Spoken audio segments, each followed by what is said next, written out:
Good morning students, this is Pinky Yadav and we are doing chapter number 10 musculoskeletal systems. Okay, आज का topic है amputation.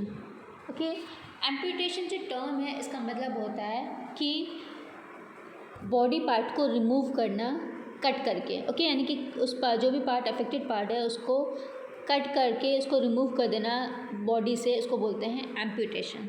Okay, तो first of all definition of amputation is the removal of body part usually and extremity. Okay, specially extremity से, यानी कि दोनों हाथ और दोनों पैर से अगर कभी भी उसमें कुछ डिफेक्टिव हो जाता है और उसको हमें कट करके उसको सेपरेट करना हो तो उसको बोलते हैं एम्प्यूटेशन. ओके, इंपॉर्टेंट है, इसको कई बार आपके एग्जाम में पूछा गया है 3 मार्क्स 4 मार्क्स और मे बी 5 मार्क्स में. ओके, एम्प्यूटेशन के इंडिकेशंस क्या क्या है, यानी कि कब कब एम्प्यूटेशंस हो सकते हैं. तो प्रोग्रेसिव पेरिफेरल वस्कुलर डिजीज़, यानी कि क्या है पेरिफेरल वस्कुलर डिजीज़, यानी कि जो पेरिफेरल सिस्टम है. ओके, यानी कि सर्कुलेटरी सिस्टम में अगर वेसल्स में अगर कुछ प्रॉब्लम होता है, स्पेशली जैसे कि एग्जांपल क्या है डायबिटीज़ मेलाइटिस. डायबिटीज़ में क्या होगा, स्पेशली हाथ और पैर में एक बार कट होने के बाद में या वुंड होने के बाद में उसमें हीलिंग जल्दी नहीं होती है. ओके, और जब हीलिंग नहीं होगी तो वो पार्ट धीरे धीरे करके ख़राब हो जाता है, बहुत ज़्यादा उसमें क्या होगा गैंग्रीन हो जाता है. उसके लिए बाद में उसको क्या करते हैं, जो डेड सेल्स है उसको कट करने के लिए उस पार्ट को रिमूव कर देते हैं. ओके, तो ये क्या होगा पेरिफेरल वस्कुलर डिजीज़ में. Example diabetes mellitus, DMAs diabetes mellitus. ठीक है, नेक्स्ट है फल्मिनेटिंग गैस गैंग्रीन. गैस गैंग्रीन होता है जब स्किन का जो पार्ट है वो एकदम ब्लैकिश दिखने लग जाता है ड्यू टू स्किन डेड की वजह से. ओके, तो उस कंडीशन में एम्पुटेशन होगा. ट्रॉमा एंड एक्सीडेंट की वजह से हो सकता है, जैसे कि क्रशिंग इंजुरीज़ हो, यानी कि बोन एकदम क्रश हो गया हो, बर्न हो, फ्रोस्ट बाइट हो, एक्सप्लोजन, ब्लास्टिक इंजुरीज, इस कंडीशन में हो सकता है एम्पुटेशन. कंजेनाइटल डिफॉर्मिटी की वजह से हो सकता है. Malignant tumour and chronic uncontrollable infection. ठीक है, तो ये सारा क्या है कंडीशन है जहाँ पे एम्पुटेशन हो सकता है. क्रॉनिक अनकंट्रोलेबल इन्फेक्शन में क्रॉनिक ऑस्टियोमाइलाइटिस और ऑस्टियोआर्थराइटिस 2 कंडीशन है जिसमें एम्पुटेशंस हो सकते हैं. ओके, नेक्स्ट है टाइप्स ऑफ एम्पुटेशन, जिसमें 2 टाइप्स है, open and closed. Okay, open को हम ग्यूलिटाइन बोलते हैं, ग्यूलिटाइन, एंड क्लोज को हम फ्लैप एम्पुटेशन बोलते हैं. ओके, क्यों बोलते हैं तो उसको हम आगे देखेंगे. ओपन एम्पुटेशन फर्स्ट क्या होता है, it is a type of amputation performed during emergency condition like gas gangrene और सीवियर ट्रॉमा. जब भी पेशेंट में गैस गैंग्रीन बहुत ही एक्सट्रीम लेवल का होता है, एकदम सीवियर ट्रॉमा होता है, तो उस कंडीशन में क्या होगा ओपन एम्पुटेशन किया जाता है. ये क्या होगा, एक एमरजेंसी कंडीशन है. Okay, the skin and the bones are at equal level. इसमें क्या होता है, जो कट होता है इसमें स्किन और बोन का जो लेवल है वो एकदम सेम होता है. फॉर एग्जांपल जैसे ये अगर लेग है, इसमें क्या होगा जब भी कट होगा तो क्या होगा स्किन का लेयर और जो बोन का लेयर है वो दोनों सेम लेयर पे होगा और ये फिर इसमें क्या होगा दोनों में सेपरेशन होगा. ओके, इसको बोलते हैं ओपन एम्पुटेशन.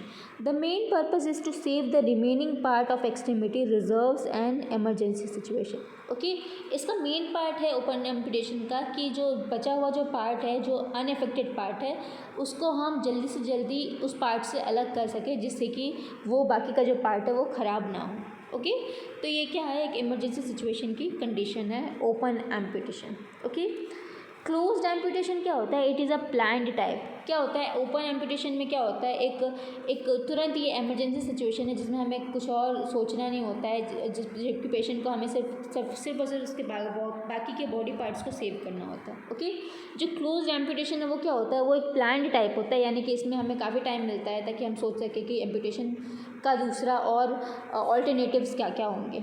ओके, तो इसमें ये एक प्लान्ड है. Skin and the bone are not equal level. इसमें क्या होगा जब भी एम्पुटेशन होगा, ओके फॉर एग्जांपल जब भी एम्पुटेशन होगा इसमें तो स्किन और जो बोन का जो लेयर है वो क्या होगा वो अनइवन हो सकता है, यानी कि मे बी स्किन यहाँ तक हो और बोन यहाँ तक हो, तो बोन को एक्सटेंडेड पार्ट हो सकता है. Okay, skin closure is done surgically. इसमें क्या होता है जो स्किन क्लोजर जो है वो सर्जिकली क्लोज किया जाता है, जैसे कि जो लास्ट पार्ट है पैर का और अगर यहाँ से कट किया गया तो क्या होगा इसमें जो क्लोजर है वो दोनों स्किन के पार्ट को लेकर के होगा. ओके, नेक्स्ट है लेवल ऑफ एम्पुटेशन क्या क्या है. ओके, तो amputation is performed at the most distal point that will heal successfully. Okay, amputation कब किया जाता है, सिर्फ और सिर्फ डिस्टल पार्ट पे ही किया जाता है, जैसे कि या तो हो गया हाथ का एकदम कॉर्नर वाला साइड यानी कि फिंगर्स वाला साइड है जहाँ की हीलिंग जो है वो जल्दी हो, ओके। या फिर पैर का एकदम कॉर्नर साइड जिसमें कि जहाँ की हीलिंग जल्दी हो, ठीक है। तो कब होगा ये? सिर्फ और सिर्फ ज़्यादातर क्या होगा, डिस्टल पार्ट पे होता है जिससे कि हीलिंग सक्सेसफुली हो। It is done at joints called disarticulation. अगर ये सर्जरी जो है, एम्पुटेशन जो है, अगर जॉइंट्स के ऊपर होता है उसको बोलते हैं डिसआर्टिकुलेशन, ओके। नेक्स्ट है the site of amputation is determined by 2 factors. Site जो है वो 2 तरीके से तय किया जाता है, डिटरमाइन किया जाता है। फर्स्ट है सर्कुलेशन ऑफ पार्ट, यानी कि जो बॉडी पार्ट है उसका वहाँ पे ब्लड सर्कुलेशन प्रॉपर है या नहीं। अगर नहीं है तो एम्पुटेशन किया जाता है, अगर है तो फिर उसमें दूसरे ट्रीटमेंट मोडालिटीज़ को सोचा जाता है, ओके। सेकंड क्या है, फंक्शनल यूज़फुलनेस, यानी कि muscle balance to meet requirement of prosthesis. यानी कि फंक्शनल यूज़फुलनेस क्या होगा, यानी कि सर्जरी कुछ इस तरीके से करना जिससे कि उसके मसल का जो बैलेंस है वो आगे के लिए बना रहे, जिससे कि प्रोस्थेसिस बना करके वो आगे यूज़ कर सके। प्रोस्थेसिस क्या होता है, प्रोस्थेसिस मैं आगे एक दूसरा टॉपिक में समझाऊंगी प्रोस्थेसिस क्या होता है। जितने भी वो लोग जिनके कि हाथ या पैर कट जाते हैं उसके बाद में क्या होता है, वो लोग एक नकली हाथ या नकली पैर लगाते हैं, फेक हाथ या फेक पैर लगाते हैं, ठीक है। उसको बोलते हैं प्रोस्थेसिस बोलते हैं, ओके। तो जो क्लोज्ड जो एम्पुटेशन होता है उसमें फंक्शनल यूज़फुलनेस को ध्यान रखते हुए करते हैं कि इस तरीके से बॉडी को एम्पुटेट करें जिससे कि वो आगे उसका जो प्रोस्थेसिस है वो फिक्स हो सके उसके मसल्स पे, ओके। तो ये होता है फंक्शनल यूज़फुलनेस, ओके। नेक्स्ट है कॉम्प्लिकेशंस। तो क्या क्या कॉम्प्लिकेशंस होते हैं एम्पुटेशंस के? तो फर्स्ट है हैमरेज, इन्फेक्शन हो सकता है, स्किन ब्रेकडाउन हो सकता है, इरिटेशन ड्यू टू प्रोस्थेसिस, यानी कि जब प्रोस्थेसिस फिक्स करते हैं बॉडी के डिस्टल पार्ट पे तो उसकी वजह से बॉडी पे इरिटेशन हो सकता है, skin irritation, okay. Stump edema of the amputated limb, यानी कि जब भी लिम्ब के ऊपर अगर एम्पुटेट किया जाता है, अगर उसमें एडिमा होगा तो उसमें क्या हो सकता है, स्टम्प एडिमा हो सकता है। फैंटम लिम्ब पेन, फैंटम का मतलब होता है फेक, ओके। यानी कि क्या होगा, कभी कभी फॉल्स सेंसेशन हो सकता है पेन का, that come from the amputated part resulting in a severe peripheral nerves, okay. कब होता है ये, जब पेरिफेरल नर्व्स में जो सर्कुलेशन है वो प्रॉपरली नहीं होता है, उसकी वजह से हमें फेक पेन फील होता है, ओके। नेक्स्ट कॉम्प्लिकेशन क्या है, जॉइंट कॉन्ट्रैक्चर्स। जॉइंट कॉन्ट्रैक्चर होता है caused by positioning and protective flexion withdrawal pattern associated with pain, okay.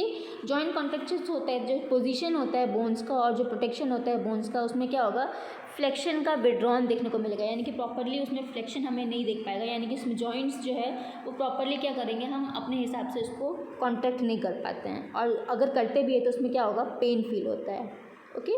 तो ये सारा कॉम्प्लिकेशंस हो सकता है। नेक्स्ट है medical management of this amputation, okay. तो first of all objective of treatment क्या क्या है, तो to achieve healing of the amputation wound.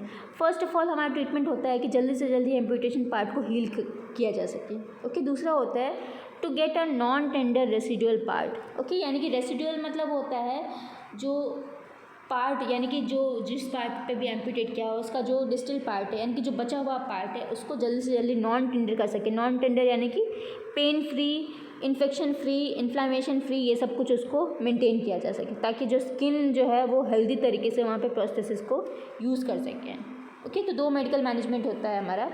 इसके अलावा हीलिंग इज़ एनहांस्ड बाय, यानी कि इसके अलावा हीलिंग कैसे कैसे होता है, तो कितनी जल्दी हो सकता है, तो gently handling the residual limb, यानी कि जो बचा हुआ पार्ट है जो बॉडी का उसको हमें जेंटली हैंडल करना है, उसका बहुत ध्यान रखना है, उसमें बार बार उस पर क्या करना है, दिन भर में 2 बार कम से कम उसका ड्रेसिंग होना चाहिए, इन्फेक्शन ताकि कम से कम हो, okay. Control of residual limb oedema through rigid and soft compression dressing, यानी कि जो लास्ट डिस्टल पार्ट है जहाँ पे एम्पुटेशन किया हुआ है उस जो लास्ट बॉडी पार्ट को क्या करना है, हमें कम से कम वहाँ पे कंप्रेशन हो ऐसा ध्यान रखना है, और वहाँ पे soft and rigid soft dressing ही अप्लाई करना है, ओके।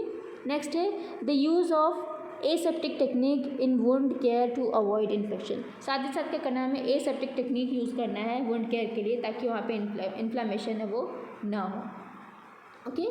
इसके अलावा क्या है, closed rigid cast dressing is frequently used, यानी कि ऐसा ड्रेसिंग यूज़ करना है जो क्लोज्डली रिजिडली अच्छे से पैक हो जाए, वैसा ड्रेसिंग यूज़ करना है, ओके। अब ये क्या क्या होता है क्लोज्ड रिजिड कास्ट, तो first is to provide uniform compression, यानी कि ऐसा ड्रेसिंग अप्लाई करना है जिसमें कि जो कंप्रेशन है वो इवनली हर जगह पे पड़े, ठीक है। जैसे कि लिम्ब कट किया हुआ है तो उसको इवनली हर जगह पे उसका प्रेशर पड़े, ऐसा हमें ड्रेसिंग यूज़ करना है। Okay, support the soft tissue को हमें सपोर्ट करना है ताकि उस पर ज़्यादा प्रेशर ना पड़े।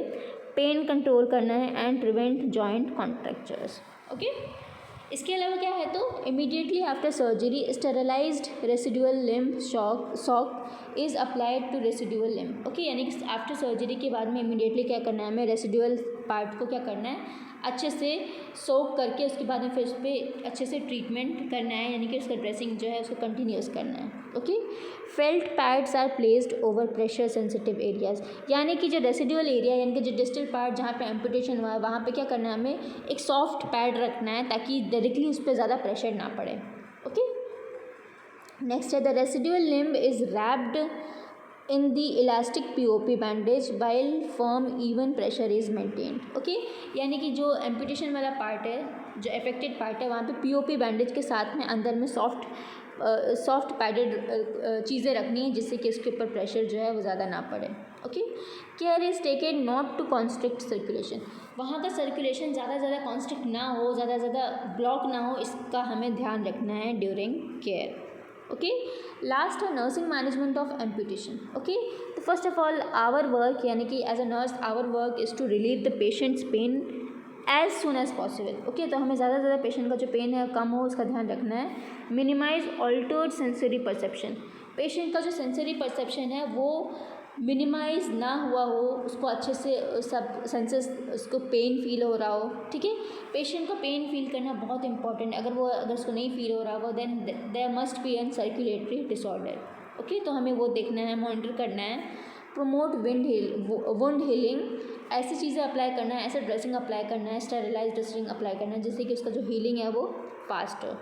Enhance body image. ओके, यानी कि बॉडी इमेज पेशेंट की एम्पुटेशन के बाद में क्या होगा, पेशेंट का जो सेल्फ केयर होता है वो बढ़ जाना चाहिए, ठीक है। नहीं तो क्या होगा, पेशेंट अपने में वो डिप्रेशन में होता है कि उसका बॉडी पार्ट नहीं है अब, तो उसकी वजह से वो डिप्रेस हो सकता है, ठीक है। तो इसलिए इसका बॉडी इमेज उसको इन्हांस करना है एंड पेशेंट को मोटिवेट करना है कि वो सेल्फ केयर ज़्यादा करें।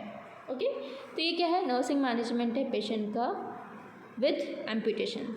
होपफुली आप लोगों को समझ में आएगा amputation, this is very important. पहले हमने क्या पढ़ा था इसमें, डेफिनेशन, इसके इंडिकेशंस, टाइप्स जिसमें कि हमने ओपन एंड क्लोज्ड एम्पुटेशन पढ़ा, complications, medical management and nursing management. Thank you.